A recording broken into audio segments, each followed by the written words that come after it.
Hello Internet, Uncle Ben here, and unfortunately today I'm driving my gas-powered car, and it was on E, so it's probably going to take about $60 of gas. This is a 2015 Acura, and what I wanted to talk about in this video was my first 6 months of owning a full EV and whether that was inconvenient or not. Now, like most married couples in the United States, I actually have two vehicles in my household. One for my wife and one for me.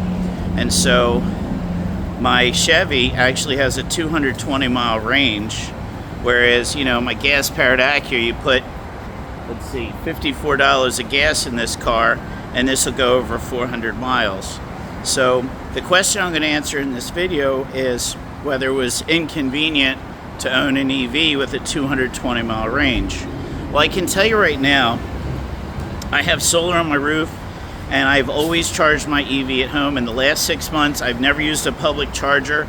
I've never paid for a single kilowatt of electricity, okay? So there was one instance where I only had 70 miles of range, and I'm in the solar business, so I go see clients, and I had to go to St. Pete. And St. Pete is 40 miles there, 40 miles back from where I live, so I just grabbed the other car. There's another instance where I had to go see a client in Citrus County, and it wound up being like 140 miles there, 140 miles back, and I just grabbed my gas-powered car. But in 6 months, it was the only 2 times that I found that I even felt limited by that car. Now let me also say this. It has the Chevy, I have a 2020 Chevy Bolt. It has a 220-mile usable range, and I don't even charge it every day. As a matter of fact, there's most days I go by where I put 220 miles on it, and I only use like 100 miles over 3 days, depending on where I'm going. So I've also never really let the car go below about 50 miles in charge.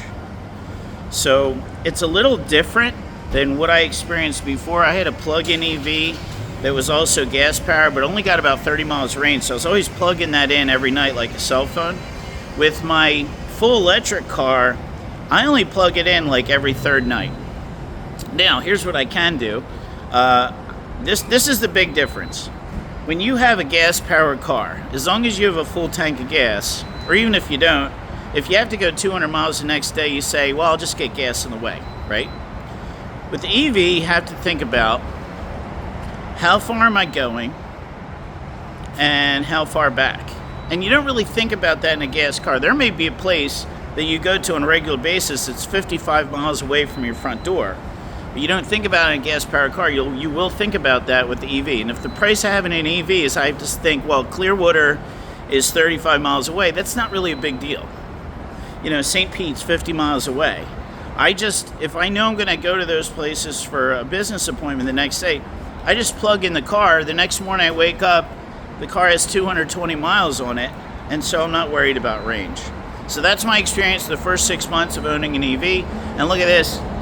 It's $54.75 to fill up my Acura. So,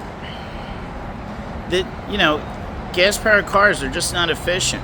I think, by the way, we're going to reach a point where when you talk to someone in 2035 who's never owned a gas car, you're going to be like, hey, remember when we used to fill up our car for 50, 60 bucks?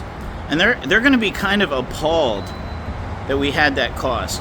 And if you do the math, most gas-powered cars, if you fill up that car and drive that car out 150,000 miles, you're spending an additional between $20,000 and $30,000 just on gas. For what?